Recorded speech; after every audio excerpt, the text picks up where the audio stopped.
essa é uma grande dificuldade de muitos advogados. Ela surge de uma crença limitante. De uma crença limitante que como que se amarrasse o profissional da advocacia, o advogado ou advogada no processo de captação. Na minha singela opinião, é mais até que uma crença limitante. Há por trás disso um ato intencional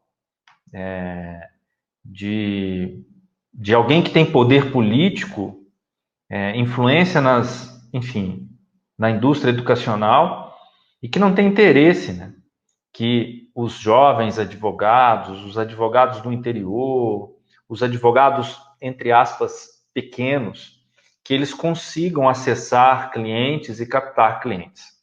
Como se o mercado tivesse fim, como se a sociedade já estivesse farta de advogados. Mas uma crença limitante que impede o advogado e a advogada de crescer na sua advocacia. Porque é regra básica, é princípio básico de uma gestão no escritório de advocacia, captação de cliente. Não existe, veja bem, não existe a tal da captação passiva. Até aquilo que alguns chamam de captação passiva é aquela que, entre aspas, o advogado não faz nada, o cliente aparece no seu escritório buscando os seus serviços. Até esse tipo de captação, ela não é 100% passiva. Em algum momento, né, esse cliente, esse prospecto, ele teve acesso ao seu nome, né? Ele teve acesso ao seu renome, seja por indicação de um ex-cliente seu, seja por indicação de alguém que te conhece, algum familiar, mas enfim. Esse tipo de captação, que teoricamente os advogados que se amarram à crença limitante de que não pode fazer publicidade e marketing jurídico, esse tipo de captação ele vai minar o seu negócio jurídico e vai te arruinar, com toda certeza, com a mais absoluta certeza, ainda mais com o crescimento do digital. Em algum momento da história da advocacia, sei lá, na década de 70 e 80, talvez um pedaço da década de 90, isso fosse a regra de um escritório de advocacia. Até mesmo porque existiam poucos advogados, não existia o digital, né? Então, a captação de clientes por um advogado era praticamente por indicações, né? Hoje não. Hoje não. A indicação, ela sei lá, se a gente pegasse um departamento, imagine que você cria um departamento, e o que eu chamo de departamento no escritório pequeno é uma folha de papel de um planejamento seu de marketing jurídico.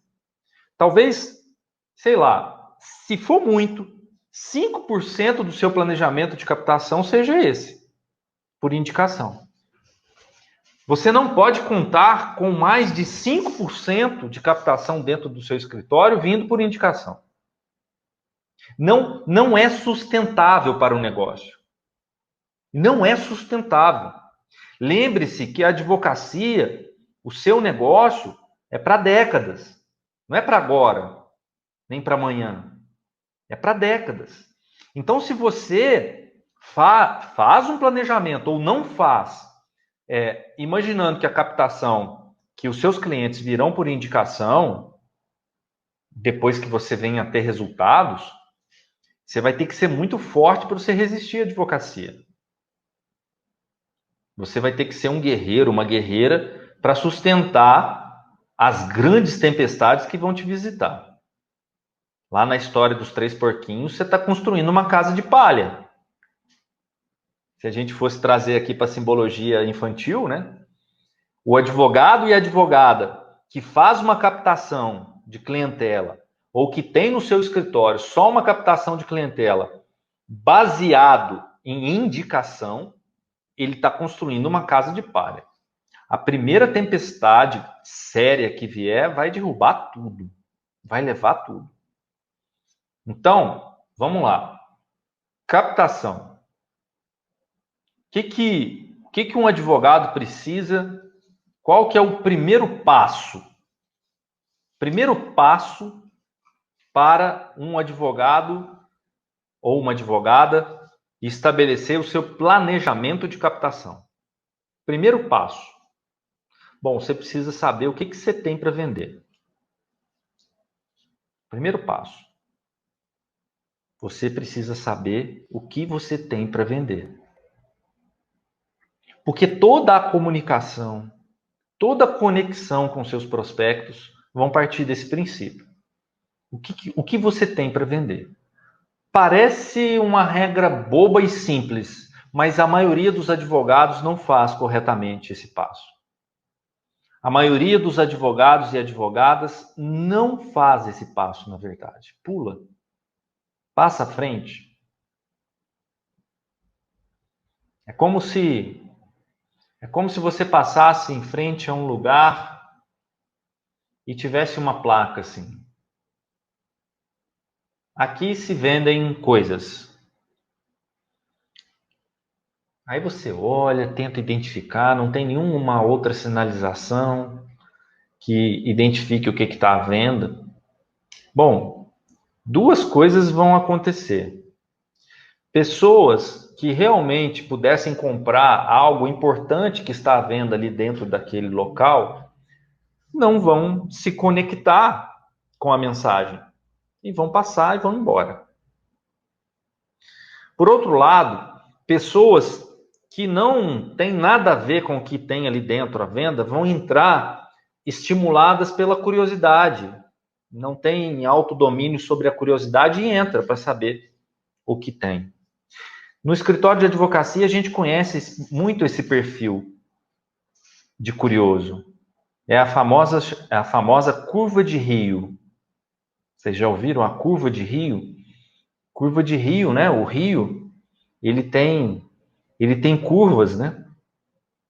E nessas curvas, nesses cantinhos, o lixo depositado no rio pelas pessoas, ele se acumula naquele cantinho. Por isso se chama curva de Rio.